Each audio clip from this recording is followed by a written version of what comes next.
गुरूर का इंजाम। एक मज़ाहिया कहानी भाग 1। गामे पहलवान की शेखी। गामे पहलवान गांव का सबसे मशहूर पहलवान था। लंबा कद, चौड़ा सीना और बड़ी बड़ी मूंछें। उसकी बातें भी उतनी ही बड़ी होती थीं जितनी उसकी मूंछें। गांव के हर शख्स को वह यही कहता कि भाई, मेरे जैसा ताकतवर पहलवान आज तक पैदा नहीं हुआ। मैंने तो बड़े बड़े पहलवानों को धूल चटाई है। लोग उसकी शेखी से तंग आ चुके थे, मगर चूंकि वह वाकई ताकतवर था, इसलिए कोई उसे कुछ न कह सकता था। हर हफ्ते वह अपने अखाड़े में गांव के लोगों को इकट्ठा करता और अपनी ताकत का प्रदर्शन करता। कभी वह मिट्टी का पहाड़ बनाकर उसे घूंसे से तोड़ता, कभी भारी वजन उठाकर अपनी ताकत दिखाता। एक दिन गामे पहलवान की शेखी हद से बढ़ गई। वह चौक में बैठा था और कहने लगा, अगर मेरे मुकाबले का कोई पहलवान है तो सामने आए। पूरे जिले में कोई ऐसा पैदा नहीं हुआ जो मुझसे जोर आजमाई कर सके। गांव के लोग एक दूसरे को देखने लगे। सब जानते थे कि गामे की यह आदत नहीं बदलेगी जब तक उसे कोई सबक न सिखाए। भाग 2। कालू पहलवान की आमद उसी वक्त बग्घी पर सवार आया। उसके हाथ में एक बड़ा थैला था और चेहरे पर इत्मीनान भरी मुस्कान। वह शख्स कालू पहलवान था, जो दूसरे गांव का एक मशहूर पहलवान था। मगर उसकी खास बात यह थी कि वह दूसरों से ज्यादा अपनी चालाकी और मज़ाहिया अंदाज के लिए जाना जाता था। कालू पहलवान ने गामे को देखा और कहा, सुना है तुम बड़े जोरावर हो, लेकिन ताकत से ज्यादा अकल काम आती है दोस्त। गामे पहलवान हंसा। हाँ हाँ हाँ हाँ, मैंने आज तक किसी की अकल को कुश्ती जीतते नहीं देखा। कालू मुस्कुराकर बोला, तो फिर क्यों ना तुम्हारी ताकत और मेरी अक्ल का एक मुकाबला हो जाए। अगर तुम जीते तो मैं हमेशा के लिए मान लूंगा कि तुम सबसे बड़े पहलवान हो, और अगर मैं जीत गया तो तुम्हें अपनी शेखी छोड़नी होगी। गामे पहलवान फौरन तैयार हो गया। भाग 3। मुकाबला शुरू। मुकाबले के दिन पूरा गांव अखाड़े में जमा हो गया। हर कोई इस दिलचस्प दंगल को देखने के लिए बेचैन था।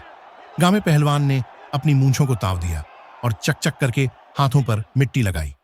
दूसरी तरफ कालू पहलवान मजे से आम खा रहा था, जैसे उसे कोई फिक्र ही ना हो। जैसे ही मुकाबला शुरू हुआ, गामे ने कालू पर लपकने की कोशिश की, मगर कालू झुकाई देकर पीछे हट गया। गामे का तवाजुन बिगड़ा और वह धड़ाम से मिट्टी में गिर गया। लोग हंसने लगे, मगर गामे ने गुस्से में जमीन पर मुक्का मारा और खड़ा हो गया।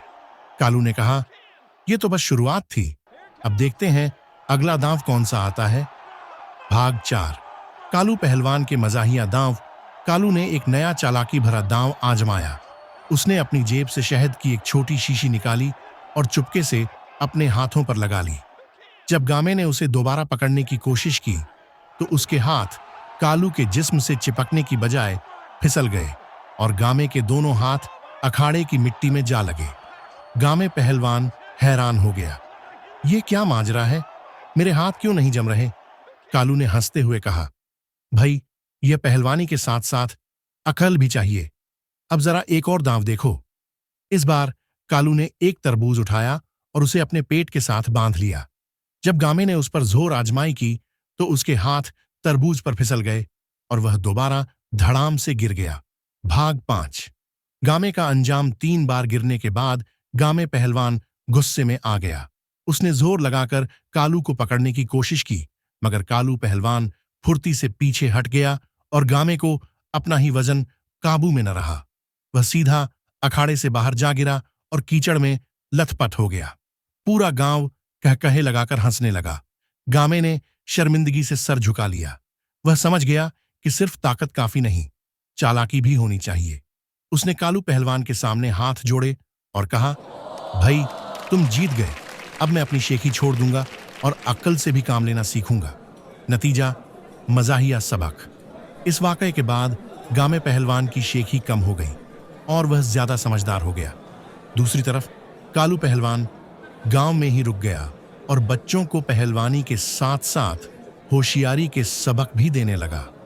यूं गांव के लोगों को एक निहायत मज़ाहिया और सबक आमोज दंगल देखने को मिला, जिसमें साबित हुआ कि अक्ल और होशियारी भी किसी पहलवानी से कम नहीं।